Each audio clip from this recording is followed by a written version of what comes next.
Hello everyone, welcome to my channel.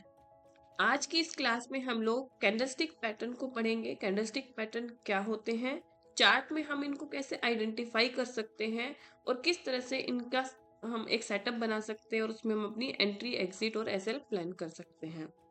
तो चलिए one by one discuss करेंगे। आज के इस क्लास में हमारा जो मेन मोटिव रहेगा वो है वन कैंडल पैटर्न को यूज करना, कि सिर्फ एक ही कैंडल से भी क्या कोई सेटअप बन सकता है, ये हम लोग देखेंगे। तो वन कैंडल पैटर्न में जो हमारे मेन पैटर्न होते हैं वो है hammer, hanging man, inverted hammer, shooting star, marubozu और डोजी। ये जो मारुबुजू और डोजी जो पेंडल मारुबुजू और डोजी के जो कैंडलस्टिक पैटर्न हैं उनको हम नेक्स्ट क्लास में डिस्कस करेंगे, क्योंकि मैं अपना जो सेटअप यूज़ करती हूँ और जो मैं आपको एक स्ट्रेटजी यहाँ पर बताऊंगी वो मारुबुजू और डोजी कैंडल के कॉम्बिनेशन से ही बनेगी। आगे की क्लासेस में जब मैं आपको अपना सेटअप बताऊंगी उसमें हम मारुबुजू को एक्साइटिंग कैंडल की तरह रीड करेंगे और डोजी को हम बेस कैंडल के नाम से रीड करेंगे। तो आप लोगों को उस टाइम पर कंफ्यूज नहीं होना है। तो चलिए आगे हम बढ़ते हैं और स्टार्ट करते हैं हैमर पैटर्न से। हैमर मतलब आपको पता है, हैमर मतलब हथौड़ा। और हथौड़ा कैसा दिखता है, ऊपर एक छोटा सा मेटल का पार्ट और नीचे उसके एक लॉन्ग वुडन पार्ट हैंडल करने के लिए। तो सेम जैसे हमारा हथौड़ा होता है उसी तरह से हैमर पैटर्न हमारा रहता है, जिसमें अगर हम स्ट्रक्चर की बात करें तो उसकी जो अपर बॉडी है वो बहुत स्मॉल रहती है और नीचे उसके विक रहेगी। और कंडीशन क्या है कि इस विक का साइज जो है इस बॉडी के साइज से डबल होना चाहिए। देखो, आप लोग ने हैमर पैटर्न, हो सकता है जितने भी पैटर्न मैं आपको बताऊं अपने पहले भी पढ़े हूं, फिर भी बहुत सारे लोग उनको गलत तरीके से इस्तेमाल करते हैं। क्योंकि इस पैटर्न के पीछे या तो आपको उसकी साइकोलॉजी नहीं पता या आपको उसके कुछ कंडीशंस नहीं पता कि किस तरह से हमें इस पैटर्न को देखना है, समझना है और अप्लाई करना है। तो मैं आपको इसके हर पैरामीटर को एक्सप्लेन करने की यहाँ पर कोशिश कर रही हूँ। तो सबसे पहले आपको स्ट्रक्चर पता होना चाहिए कि हैमर का स्ट्रक्चर कैसा है। इसमें हमारी बॉडी काफ़ी स्मॉल रहती है और नीचे एक लॉन्ग लोअर विक रहती है जो 2x साइज की होती है बॉडी से। अब यहाँ पे अपर विक की बात करूँ तो अपर विक यहाँ पर हो भी सकती है और नहीं भी हो सकती, ऐसा कोई ज़रूरी नहीं है। पर ज़्यादातर केस में हमें, मोस्ट ऑफ केस में अपर विक देखने को मिल ही जाती है। अब इसकी जो मेजर कंडीशन है, आपको ये देखना है कि ऐसी शेप तो आपको चार्ट में कहीं भी मिल जाएगी हैमर के जैसी, पर हम वैसा हैमर उसी को कंसीडर करते हैं जो एक प्रॉपर डाउन ट्रेंड में बनता है। तो ये कंडीशन आपको यहाँ पर याद रखनी है कि हैमर कहाँ बनता है, डाउन ट्रेंड के बॉटम पर। और इसको हम बुलिश रिवर्सल पैटर्न भी बोलते हैं, क्योंकि यहाँ पे इसने डाउन ट्रेंड पर एक तरह से हथौड़ा मारा और जिससे स्टॉक का प्राइस ऊपर गया। अगर आपको ये भी याद नहीं रहता है कि अप ट्रेंड को रिवर्सल देगा या डाउन ट्रेंड में रिवर्सल देगा, तो एक सिंपल सी बात आप याद रखिए कि हम किसी चीज पर हथौड़ा मारते हैं तो उछल के ऊपर जाती है। तो सेम डाउन ट्रेंड में प्राइस जो है स्टॉक का वो नीचे आ रहा था और वहां से फिर वो रिवर्सल लेकर के ऊपर जा रहा है। तो ये हमारा बुलिश रिवर्सल पैटर्न रहता है। इसकी कंफर्मेशन कंडीशन भी क्या रहती है कि आपका डाउन ट्रेंड में पहले दिन हैमर बना, अब नेक्स्ट डे जो है आपकी जो नेक्स्ट कैंडल की जो ओपनिंग है वो ऊपर होनी चाहिए यहाँ से, और उसकी क्लोजिंग भी काफी ऊपर के लेवल पर होनी चाहिए। तभी हम उसको कंसीडर करेंगे कि यहाँ पर हमारे हैमर ने काम किया है। अगर ऐसा नहीं होता है तो आप वहां पर उसको निगलेक्ट कर सकते हैं। दूसरी चीज, अगर कैप अप के साथ यहाँ कैंडल ओपन हो रही है तो एक बहुत ही अच्छा बुलिश रिवर्सल यहाँ पर हमें देखने को मिलता है। अब देखो, इसके पीछे साइकोलॉजी क्या रहती है, जो मेन है वो है, हम पैटर्न तो सारे पढ़ लेते हैं पर उसको साइकोलॉजिकली अपने दिमाग में नहीं बिठा पाते कि एक्चुअली हैमर करता क्या है, किस तरह से काम करता है। क्या यहाँ पर बायर और सेलर के बीच का फाइटिंग रहा होगा। जैसे मैंने आपको लास्ट लेक्चर में बताया था कि या तो हमारी बॉडी बड़ी होती है किसी भी कैंडल में या फिर विक बड़ी होती है। अगर बॉडी बड़ी है इसका मतलब आइदर साइड या तो बायर या सेलर हमारे फुली एक्टिव रहते हैं उस कैंडल में। पर जहाँ पर विक बड़ी होती है इसका मतलब किसी एक लेवल पे बायर या सेलर को रिजेक्शन देखने को मिली है। तो एक तरह से अब अगर मैं इसको साइकोलॉजिकली आपको एक्सप्लेन करूं तो हैमर क्या होता है, कैसे काम करता है। तो ये देखो, यहाँ डाउन ट्रेंड में किसी भी स्टॉक का प्राइस नीचे नीचे नीचे आ रहा है।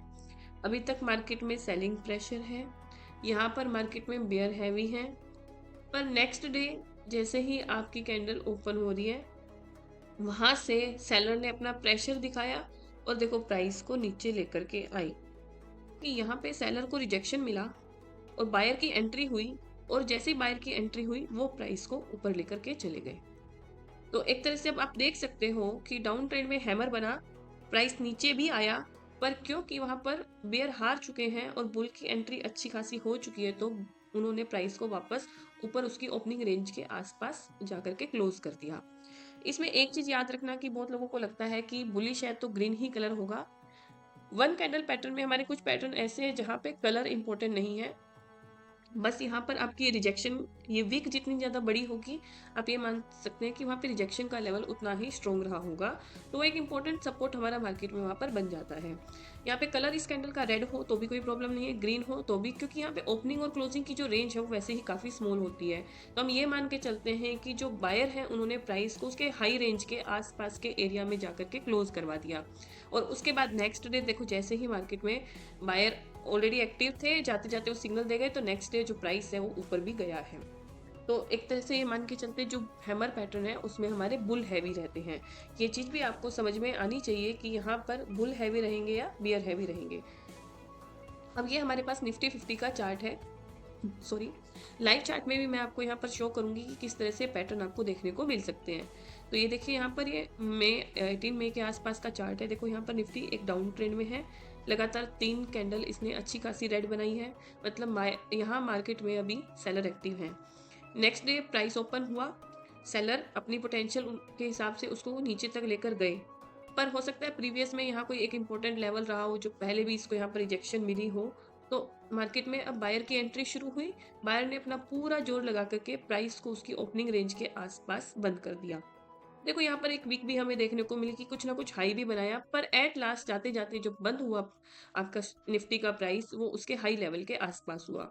नेक्स्ट डे इसी की रेंज में ओपन होता है और फिर अच्छे खासे लेवल पर जाकर क्लोज होता है। अब अगर मैं इसमें एंट्री या एसएल की बात करूं, तो बहुत सारे ट्रेडर दो तरीके से इसमें एंट्री लेते हैं। कुछ एग्रेसिव ट्रेडर होते हैं जो इस हाई लो को मार्क कर लेते हैं और उसके ब्रेक होने पर 5 मिनट या 15 मिनट पे अपनी एंट्री बना लेते हैं। कुछ एक ट्रेडर ऐसे होते हैं जो थोड़े कंजर्वेटिव होते हैं। अगर मैं अपनी बात करूं तो मैं किसी भी चीज को बिना कंफर्मेशन के नहीं लेती हूँ, मैं कंजर्वेटिव ट्रेडर हूँ। तो मैं जब तक कंफर्मेशन ना मिले उसमें एंट्री नहीं बनाती हूँ। उस चक्कर में मेरी बहुत सारी ट्रेड छूट भी जाती हैं, पर आप यकीन मानिए उससे आपका रिस्क रिवॉर्ड, आपकी एक्यूरेसी काफी बनती है। देखो मार्केट में एक सीधा सा रूल है कि गलत ट्रेड में एंटर होने से अच्छा है आप उस ट्रेड को छोड़ दो। क्यों? क्योंकि हमें प्रॉफिट तो अपने आप आ ही जाएगा, हमें हमारा फोकस रखना है कैपिटल को बचाने पर। अगर हमारे पास कैपिटल ही नहीं होगी तो हम वहां पर दोबारा ट्रेड करने के लायक ही नहीं बचेंगे। तो देखिए, अगर मैं यहाँ पर एग्रेसिव ट्रेडर की बात करूं, तो यहाँ पर आप इस हैमर का हाई और लो मार्क कीजिए। हाई पॉइंट आपका एंट्री पॉइंट रहेगा और लो पॉइंट आपका एसएल, और ये जो गैप है एंट्री और एसएल का, जितना गैप यहाँ पर है उसका डबल आपको अपना टारगेट लेना है। 1:2 का टारगेट हम यहाँ पर प्लान करते हैं। तो अगर मैं यहाँ पर कंजर्वेटिव एंट्री बनी है आपकी डेली चार्ट पे, आप इसको स्विच करेंगे 15 मिनट के चार्ट पे, और जैसे ही 15 मिनट की कोई भी कैंडल यहाँ पर आपका फर्स्ट क्लोजिंग दे रही है इस लेवल के बाहर, तुरंत आप एंट्री बना करके एसएल यहाँ लगा करके वहां पर अपना टारगेट ले लेंगे। दूसरी एंट्री कैसे होती है, जिसको हम कंजर्वेटिव एंट्री बोलते हैं, कि आपने देख लिया नेक्स्ट डे इसने इस रेंज के बाहर ही क्लोजिंग दी है, अच्छा खासा बुलिश मोमेंटम भी शो हुआ है। अब क्योंकि मैंने आपको बताया था कि मार्केट हर बार वन वे में ऊपर नहीं जाता है, अगर वो किसी एक लेवल पे ऊपर जाने के लिए अप मूव देने की कोशिश कर रहा है तो उस लेवल पर दोबारा रिटेस्ट करने जरूर आएगा। तो मैं हमेशा वेट करती हूँ उस रिटेस्ट का। तो देखो यहाँ पर पहले दिन ऊपर रहा, दूसरे दिन ऊपर रहा, तीसरे दिन डाउन आया, चौथे दिन इसने वापस इसी पॉइंट पे मुझे एंट्री दिलाई, एसएल हिट नहीं हुआ, और यहाँ से देखो कितना फास्ट मुझे टारगेट भी मिला। तो ये होती है कंजर्वेटिव एंट्री, जहां पे आप रिटेस्ट का वेट करते हो। कुछ ऐसे भी एग्जांपल मैं आपको शो करूंगी कि वहां जरूरी नहीं है हर बार वो रिटेस्ट करने आए आपके लेवल पे, वो डायरेक्ट भी वन वे ऊपर चला जाता है या डाउन मूव चला जाता है। पर मैं एक कंजर्वेटिव ट्रेडर हूं और मैं यही प्रेफर करूंगी कि जब भी आप मार्केट में ट्रेड करें तो आप कंजर्वेटिव होकर ही ट्रेड करें। तो ये हमारा एक सेटअप होता है जिसको हम हैमर कैंडल का सेटअप बोलते हैं। नेक्स्ट आता है हमारा हैंगिंग मैन। हैंगिंग मैन दिखने में हैमर के जैसा ही है, पर इसको हैंगिंग मैन इसलिए बोलते हैं क्योंकि एक अप ट्रेंड के ऊपर बनता है, ठीक है, और वहां से जो प्राइस है वो डाउन के लिए रिवर्सल लेता है, ठीक है। अगर यहाँ पर स्ट्रक्चर समझने की बात करें तो स्ट्रक्चर बिल्कुल सेम है हैमर के जैसा। लॉन्ग लोअर विक यहाँ पर रहेगी, अपर बॉडी स्मॉल रहेगी, जो लोअर विक है उसका साइज अपर विक से डबल रहेगा, और सॉरी जो लोअर विक है उसका साइज अपर बॉडी से डबल रहेगा। अपर विक यहाँ पर ना नहीं भी हो सकती है और काफ़ी स्मॉल भी हो सकती है, तो उससे हमें ज़्यादा मैटर नहीं। कलर यहाँ पर आपका रेड भी हो सकता है और ग्रीन भी, कलर यहाँ मैटर नहीं करता है, ठीक है। अब आते हैं लोकेशन। आप देखो जितने भी पैटर्न पढ़ोगे, मैंने आपको बताया जैसे हैमर हमने डिस्कस किया, और अगर मैं हैंगिंग मैन का स्ट्रक्चर देखूं तो क्या इनके स्ट्रक्चर में कोई डिफरेंस है? नहीं, उनके स्ट्रक्चर में कोई डिफरेंस नहीं है, बस आपको ट्रेंड में डिफरेंस देखने को मिलेगा। एमर हमेशा डाउन ट्रेंड में बनता है, उसके बाद रिवर्सल में अप ट्रेंड हमें मिलता है, और जो हैंगिंग मैन है वो आपका एक अप ट्रेंड में बनता है और उसके बाद हमें एक डाउन ट्रेंड देखने को मिलता है। तो ये मैंने यहाँ पर लोकेशन भी लिख दी है इसकी, कहाँ बनेगा, अप ट्रेंड के टॉप पर, और यहाँ पर रिवर्सल, बेरिश रिवर्सल की वार्निंग हमें मिलती है। अब कंफर्मेशन कंडीशन क्या है कि जो नेक्स्ट कैंडल है वो आपकी बेरिश होनी चाहिए और हैंगिंग मैन का जो लो है वो ब्रेक होना चाहिए। अब हम इसके पीछे की साइकोलॉजी को डिस्कस करते हैं। इसके पीछे की साइकोलॉजी क्या है कि जब किसी स्क्रिप्ट का प्राइस अप जा रहा है, इसका मतलब हमें पता है वहां पर उसके अंदर बायर्स एक्टिव हैं। Next day same market open हुआ, उसने अपना एक हाई भी बनाया, फिर बायर जो है वो प्रीवियस डे के हाई के ऊपर उसको सस्टेन नहीं कर पा रहे हैं, और फिर मार्केट में धीरे धीरे सेलर की एंट्री होती है, और वो सेलर जो है वो प्राइस को अच्छे खासे लो की रेंज तक लेकर के आ रहे हैं। पर एट लास्ट फिर भी बायर ने यहाँ पर अपना पोटेंशियल तो दिखाया ही कि वो प्राइस को क्लोज उसके ओपनिंग रेंज के आसपास ही करवा रहे हैं, यानी हाई के आसपास ही करा रहे हैं। तो देखो सिर्फ हैमर ये हैंगिंग मैन बनने से ये तो नहीं कंफर्म हो रहा ना अभी भी कि बायर एक्टिव है या सेलर एक्टिव है, नहीं। यहाँ पे हमें साइकोलॉजी तो समझ में आ गई कि भाई बायर का प्रेशर थोड़ा सा कम हुआ है। अगर देखो बायर में अच्छी खासी स्ट्रेंथ होती तो आप ये देखते कि वो प्रीवियस कैंडल के एटलीस्ट हाई के ऊपर तो क्लोज होता ही होता, पर ना तो उसने प्रीवियस कैंडल के हाई को ऊपर ब्रेक किया, ना ही क्लोजिंग उसके ऊपर दी, क्लोजिंग उसने उसकी रेंज में ही दी। फिर नेक्स्ट डे बियर ने अपनी स्ट्रेंथ दिखाई और उसके लो को तोड़ते हुए, जो हमारा यहाँ पर हैंगिंग मैन है उसके लो को ब्रेक करते हुए नीचे क्लोजिंग दी, और फिर वहां से प्राइस को डाउन ले आए। तो इस तरह से हमें ना को यही ध्यान रखना है कि पैटर्न जब हम पढ़ रहे हैं या कुछ भी आगे हम डिस्कस करेंगे, हमें साइकोलॉजिकली पता होना चाहिए कि इस टाइम मार्केट में स्ट्रेंथ किसकी है। क्या बायर यहाँ पर अपना प्रेशर दिखा रहा है या सेलर यहाँ पर अपना प्रेशर दिखा रहा है, तो यहाँ से बियर को स्ट्रेंथ मिलती है। अब ये है मुथूट फाइनेंस का चार्ट हमारे पास, जहाँ पे हमने यहाँ पर देखो एक प्राइस एक्शन इसका बनाया है। तो ये देखिए यहाँ से मुथूट फाइनेंस अप ट्रेंड में है, ठीक है। अब ट्रेंड के बाद इसने यहाँ पर एक हैंगिंग मैन बनाया, ठीक है। उस हैंगिंग मैन का हाई और लो हम लोग मार्क कर लेते हैं। अब साइकोलॉजी यहाँ पर कैसी है कि देखो मार्केट में बायर एक्टिव है, प्राइस धीरे धीरे धीरे धीरे अप जा रहा है, इससे प्रीवियस डे पर इसने अच्छा खासा हाई भी एक बनाया है, ठीक है। नेक्स्ट डे जब ओपन होता है तो उसके हाई प्रीवियस डे की हाई के रेंज के आसपास भी इसका प्राइस जा नहीं पाया, इसका मतलब बायर की स्ट्रेंथ यहाँ पर कम हो चुकी है ऑलरेडी, ठीक है। अब वहां से जैसी सेलर की एंट्री हुई वो प्राइस को एक लोअर लेवल पर ले आए, पर जाते जाते फिर भी बायर ने थोड़ा कंफ्यूजिंग रखा, प्राइस को उसकी अपर रेंज के पास ही क्लोज कराया है। तो उसके लिए कंफर्मेशन हमें नेक्स्ट डे के लिए वेट करना है। तो नेक्स्ट डे यहाँ पर जैसे ही इस कैंडल का लो ब्रेक हुआ तो हमें एक कंफर्मेशन मिल गई कि हाँ अब मार्केट में बियर की स्ट्रेंथ आ चुकी है, ठीक है। अब जैसे कि मैंने आपको बताया कि दो तरह की एंट्री इन पैटर्न में होती है, एक होती है एग्रेसिव एंट्री और एक होती है कंजर्वेटिव एंट्री। तो यहाँ पर देखो आप प्रीवियस डे का हाई लो मार्क कर लो, जैसे ही आपका पैटर्न यहाँ पर फॉर्म हुआ, डेली एनालिसिस आपको करनी ही चाहिए। ये मैं आगे की क्लासेस में बताऊंगी किस तरह से हमें एनालिसिस करनी है, क्या हमारा होमवर्क होना चाहिए मार्केट के ओपन होने से पहले। 15 मिनट पे जैसे ही ये लो ब्रेक होता है और कैंडल की क्लोजिंग डाउन हो जाती है, वहीं पर एग्रेसिव ट्रेडर एंट्री बना लेते हैं और 1:2 के रिस्क रिवॉर्ड को फॉलो करते हैं, ठीक है। और एसएल हमारा ये हाई रहेगा इस कैंडल का, हैंगिंग मैन की कैंडल का।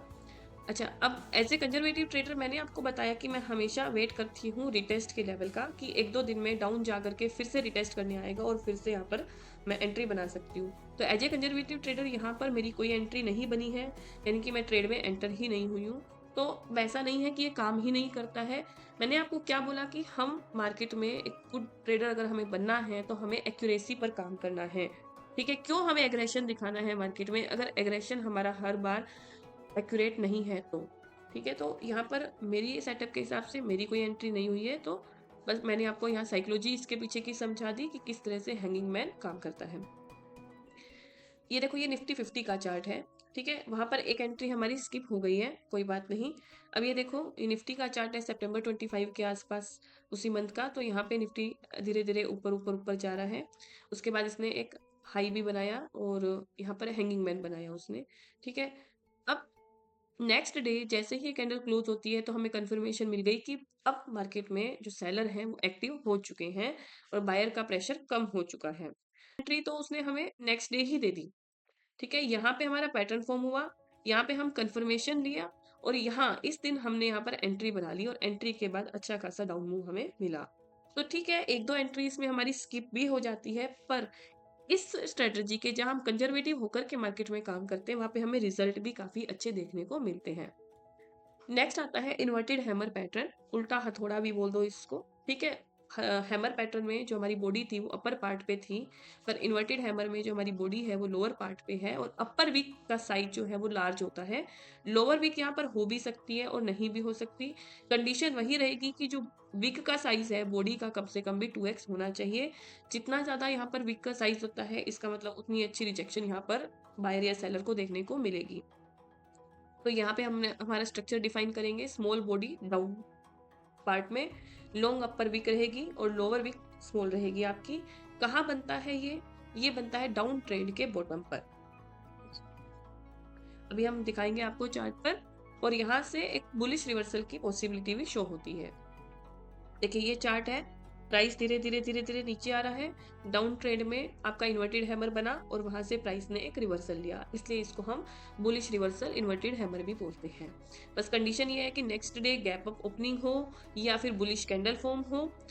बहुत स्मॉल विक की कैंडल अगर बन रही है तो और भी अच्छी बात है, यानी कि बुलिशनेस उतनी ही स्ट्रोंग रहती है। ठीक है? साइकोलॉजी क्या है, देखो साइकोलॉजी इसके पीछे की क्या है कि प्राइस धीरे धीरे धीरे धीरे डाउन आ रहा था, यानी मार्केट के अंदर सेलर एक्टिव हैं। ठीक है? पर उन सेलर ने इतनी पावर नहीं दिखाई कि वो प्रीवियस डे के लो को ब्रेक कर सके या प्राइस को प्रीवियस डे के लो के आसपास ले जा सके। तो इसका मतलब आप समझ सकते हो कि धीरे धीरे मार्केट में सेलर की स्ट्रेंथ कम होती जा रही है। फिर जैसे ही बायर यहाँ पर एक्टिव होते हैं, प्राइस को एक अच्छे खासे हाई प्राइस पर, हाई रेंज पर लेकर के जा रहे हैं, पर जाते जाते क्लोजिंग फिर भी उन्होंने लोअर लेवल पर ही दी। इसकी कंफर्मेशन हमें नेक्स्ट डे से पता चलती है कि नेक्स्ट डे भी अगर प्राइस इसके हाई को ब्रेक कर रहा है, मतलब बायर ने अपनी स्ट्रेंथ दिखा दी है, उसको कंटिन्यू रखा है और सेलर वहां पर हार चुके हैं। इस तरह से आपका इन्वर्टेड हैमर काम करता है। ये निफ्टी 50 का अगेन चार्ट है हमारे पास सितंबर स्टार्टिंग में। तो देखो, यहाँ पर आपका निफ्टी का प्राइस है डेली का, यहाँ पर धीरे धीरे धीरे धीरे नीचे आ रहा था।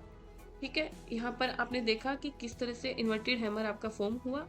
कलर डजेंट मैटर, ग्रीन भी बन सकता है और रेड भी बन सकता है। ये जरूरी नहीं है कि इन सिंगल पैटर्न में अगर बुलिश रिवर्सल है तो ग्रीन ही होगा तब ही हम उसको मानेंगे, नहीं। यहाँ पर कलर रेड है, आप देख सकते हो, और ट्रेंड हमारा चेंज भी हुआ है। ठीक है? तो वही आपको क्या काम करना है, हाई और लो मार्क करने हैं। अब जैसे ही हाई पॉइंट ब्रेक होगा हमारी एंट्री हो जाएगी, जो लो पॉइंट है वो हमारा एसएल बन जाएगा। दो तरीके से एंट्री रहेगी इसके अंदर। पहली एंट्री जो एग्रेसिव, जैसे ही डेली चार्ट पे हाई लो आप मार्क करके रखो, 15 मिनट पे जिस भी कैंडल की क्लोजिंग इस लेवल के ऊपर हो जाती है वहां से एंट्री और 1:2 का आप टारगेट डिसाइड कर लेते हैं। और यहाँ पे मैं कंजर्वेटिव हूँ कि मेरे को इस कैंडल ने कंफर्मेशन दिया कि हाँ, अब बुल यहाँ पर स्ट्रेंथ अपनी दिखा चुके हैं, तो नेक्स्ट डे मैं यहाँ पर अपनी एंट्री बना लूंगी और 1:2 का टारगेट लेकर के निकल जाऊंगी। तो ये आपका इस तरह से जो सिंगल कैंडल के पैटर्न है वो मार्केट में वर्क करते हैं। देखो, हर कोई बोलते हैं, कई लोग मुझसे पूछते भी है, अरे यार अपना सेटअप बता दो, अरे यार कुछ ट्रेड नहीं मिलती, हमें ट्रेड बता दो। तो ट्रेड मिलने के लिए आपको सबसे पहले चार्ट को समझना जरूरी है कि ये चार्ट क्या कह रहा है, ये कैंडल क्या कहना चाह रही है, प्राइस किस तरह से बिहेव कर रहा है मार्केट में। किसी की भी टिप पे काम करके आप मार्केट में टिक नहीं सकते हो लंबे टाइम तक। अगर आपको मार्केट में टिकना है और मार्केट से एक अच्छा अर्निंग लेना है तो आपको मार्केट को समझना भी उतना ही जरूरी है। अब नेक्स्ट जो पैटर्न हमारा रहता है वो है शूटिंग स्टार का। अगर मैं इसके स्ट्रक्चर की बात करूँ तो जैसे हमारा इन्वर्टेड हैमर का पैटर्न था, बिल्कुल सेम ही हमारे शूटिंग स्टार का पैटर्न है। यहाँ पे आपकी लोअर बॉडी रहेगी, अपर विक रहेगी। अपर विक का जो साइज है वो लोअर बॉडी से 2x रहेगा। लोअर विक हो भी सकती है, नहीं भी हो सकती, होगी तो पर स्मॉल होनी चाहिए। ठीक है। अब कोई पूछता है कि अगर ये लार्ज हो जाए तो क्या करेंगे? भाई अगर ये लार्ज हो गई तो हमारा पैटर्न का नाम चेंज हो जाएगा। काम तो वो भी करेगा पर वो कुछ और इंडिकेट करेगा। तो हमें ऐसे पैटर्न को याद रखना है। शूटिंग स्टार जिसको हम पूछ तारा भी बोलते हैं, टूटता तारा जिसके पीछे ऐसे लाइन भी हमें दिखती है, तो को पता है वो आसमान से नीचे गिर के आ रहा है। तो यहाँ पर याद रखने की भी ज़रूरत नहीं है कि ये एक बेयरिश रिवर्सल है, यानी कि ट्रेंड के बाद जब ये शूटिंग स्टार बनता है तो वहाँ से आपका बेयरिश रिवर्सल मार्केट में देखने को मिलता है। तो यहाँ पे मैंने स्ट्रक्चर आपको समझा दिया है। स्मॉल बॉडी डाउन में लॉन्ग अपर वीक रहेगी और जो लोअर वीक है वो निग्लिजिबल रहेगी। कहाँ बनेगा? अप ट्रेंड के टॉप पर, और यहाँ से आपको बेयरिश रिवर्सल देखने को मिलेगा। ठीक है। अब कंफर्मेशन कंडीशन की बात करूँ तो जो नेक्स्ट कैंडल है वो भी आपकी बेरिश होनी चाहिए। शूटिंग स्टार के लो को ब्रेक करना चाहिए। अब इसके पीछे की साइकोलॉजी हम लोग डिस्कस करते हैं और इसको हम चार्ट के साथ डिस्कस करेंगे। तो ये मैंने एनएमडीसी का यहाँ पर चार्ट ओपन किया है, डेली चार्ट। तो आप देख सकते हैं मेरी जो पहली कंडीशन थी वो ये थी कि अप ट्रेंड में बनना चाहिए, क्योंकि डाउन ट्रेंड में अगर ये बना तो डाउन ट्रेंड में तो हम उसको इन्वर्टेड हैमर बोल देंगे। जैसे यहाँ पर आपको दिख रहा है इन्वर्टेड हैमर, तो अब क्या मैं इसको शूटिंग स्टार बोलूँ तो ये सही रहेगा? नहीं। ठीक है। तो आपको ट्रेंड को सबसे पहले माइंड में रखना है। ठीक है। तो ट्रेंड हमारा अप है।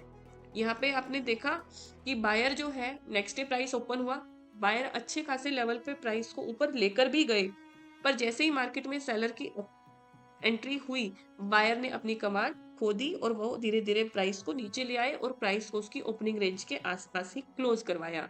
तो देखो जब भी मार्केट में, देखो मैंने आपको क्यों बताया कि कैंडल को समझना इंपॉर्टेंट है। अब जैसे यहाँ पर एक कैंडल है आपकी कि प्राइस ओपन हुआ, उसने कोई विक नहीं बनाई और सीधा सीधा सीधा डाउन हुआ और लोअर रेंज के पास जाके डाउन हुआ। पूरा दिन यहाँ पर मार्केट में बियर एक्टिव रहे। यहाँ पे प्राइस ओपन हुआ, उसने लोअर विक बिल्कुल निग्लिजिबल बनाई और अच्छा खासा हाई बना के उसी रेंज के आसपास वहां पर लेकर गए, यानी कि यहाँ पर पूरा दिन मार्केट में बायर एक्टिव रहे। पर इस केस की अगर मैं बात करूं, इस केस में क्या है, प्राइस ओपन हुआ, बायर एक्टिव थे जब तक प्राइस ऊपर रहा, पर जैसे ही सेलर की एंट्री हुई, बायर वहां पर सस्टेन नहीं कर पाए और वो प्राइस को नीचे ले आए और बायर सेलर की फाइट में बायर ने अपनी कमांड खो दी। अब इसका हमें कंफर्मेशन मिलता है नेक्स्ट डे से। नेक्स्ट डे की कैंडल की क्लोजिंग जो है आपके इसके लोअर लेवल के डाउन में होनी चाहिए। अब आपको एंट्री भी मैं समझा चुकी हूँ, तो कब आपको इसमें एग्रेसिव एंट्री लेनी है, कब इसमें कंजर्वेटिव एंट्री लेनी है। अब देखो कंजर्वेटिव एंट्री के हिसाब से थर्ड डे जाकर के मुझे अपनी एंट्री भी मिली और वहां से अच्छा खासा डाउन मूव भी इसके अंदर आया। तो सेटअप बनाना इजी है। आप कोई भी कैंडल के पैटर्न को यूज करके अपना सेटअप बना सकते हो। बस एक चीज हमेशा याद रखना कि हमें बायस नहीं होना है मार्केट में, कि जबरदस्ती का हम सिर्फ ये सोच ले कि अभी तो बस मार्केट में बुल ही एक्टिव है तो ऊपर ऊपर ऊपर ही जाता रहेगा स्क्रिप्ट का प्राइस, या अभी सिर्फ हम डाउन की ही ट्रेंड ढूंढेंगे, जबरदस्ती कॉल पुट करते रहेंगे। नहीं, हर चीज आप जब कंफर्मेशन के साथ, स्टडी के साथ और डिसिप्लिन के साथ करोगे तो मार्केट में आपको रिवॉर्ड भी काफी अच्छा मिलेगा। बहुत सारे लोगों को बहुत हेक्टिक लगता है कि सिर्फ हम सारा दिन बैठ के पैटर्न ही ढूंढते रहे कि इतने 2000 से ऊपर स्टॉक हमारे एनएससी में लिस्टेड है, आज किस में हैमर बना, आज किस में इन्वर्टेड हैमर बना। तो यहाँ पर भी मैं एक चीज बता करके आपका काम आसान कर सकती हूँ कि इन पैटर्न को हम लोग कैसे आइडेंटिफाई कर सकते हैं बहुत इजीली या बहुत फास्टली। आपको डेली आफ्टर मार्केट की क्लोजिंग के बाद चार्टिंग या screener.com का यूज करना है और वहां पर सिंपली टाइप करना है हैमर पैटर्न, इन्वर्टेड हैमर या फिर शूटिंग स्टार। मैं आपको प्रैक्टिकली लाइव यहाँ पर करके दिखा रही हूँ कि किस तरह से हम लोग इन पैटर्न को लाइव मार्केट में या आफ्टर मार्केट आइडेंटिफाई कर सकते हैं, जो हमारे काम को बहुत इजी बना देंगे। आपको क्या करना है, आपको गूगल पर जाना है और आपको हैमर पैटर्न स्क्रीनर टाइप करना है। यहाँ पर जैसे ही आप एंटर करोगे तो ये देखो आपके पास चार्ट इंक का भी आएगा यहाँ पर लिंक, और स्कैनर का भी आएगा। ठीक है, कहीं से भी आप इनको आइडेंटिफाई कर सकते हो, कुछ भी यूज कर सकते हो। तो देखो जैसे ही मैंने फर्स्ट लिंक पर क्लिक किया चार्ट इंक के, तो ये देखिए ये हमारे पास स्टॉक आ गए जिनके अंदर हैमर पैटर्न फॉर्म हुआ था। तो ये देखिए इस तरह से आपके पास स्टॉक के नाम फिल्टर होकर आ जाएंगे। जैसे आइसर मोटर का चार्ट है, तो यहाँ पर देखिए आइसर मोटर में एक हैमर बना और डाउन ट्रेंड में बना है आपका, और उसके बाद प्राइस ने अप मूव भी दिया है। तो अगर आपके पास टाइम नहीं है स्टॉक के अंदर ये सब आइडेंटिफाई करने का, तो आप डायरेक्ट इस स्क्रीनर को यूज करके भी इनको आइडेंटिफाई कर सकते हो। चार्टिंग में ही अगर आप स्क्रीन पर जाओगे तो यहाँ स्क्रीन पर भी आपको देखो बहुत सारे पैटर्न इधर मिल जाएंगे। ये देखिए शूटिंग स्टार और inverted hammer for daily time frame. जैसे ही मैं यहाँ क्लिक करूंगी यहाँ पर मेरे पास स्टॉक आ जाएंगे। देखो यहाँ पर आप देख सकते हो इसमें शूटिंग स्टार की फॉर्मेशन स्टार्ट हो गई है अब ट्रेंड के बाद, और यहाँ पर शूटिंग स्टार बन गया है। चेंज भी हो सकता है, इसके लिए तो हमें डे एंड का वेट करना पड़ेगा। आप देखो ये SBI लाइफ है, यहाँ पर भी आपका शूटिंग स्टार बनना स्टार्ट हो चुका है। M&M का चार्ट है, ये देखिए ये भी आज एक शूटिंग स्टार का पैटर्न बना रहा है एक अप ट्रेंड के बाद। तो आप खुद भी ये काम मैनुअली कर सकते हो और आप इस तरह से स्क्रीनर का यूज करके भी इन पैटर्न को आइडेंटिफाई कर सकते हो। आई होप आपको मेरा ये वीडियो अच्छा लगा। अगर आपको मेरा वीडियो अच्छा लगा है तो मेरे चैनल को सब्सक्राइब कीजिए, वीडियो को लाइक कीजिए। कोई भी डाउट मार्केट को लेकर के आपके मन में आ रहा है, कोई भी क्वेश्चन आ रहा है, तो आप मेरे वीडियो में कमेंट बॉक्स में वहाँ पर टाइप कर सकते हैं। मैं पूरी कोशिश करूँगी कि आपको एक फेयर रिप्लाई दे सकूँ। Thank you everyone.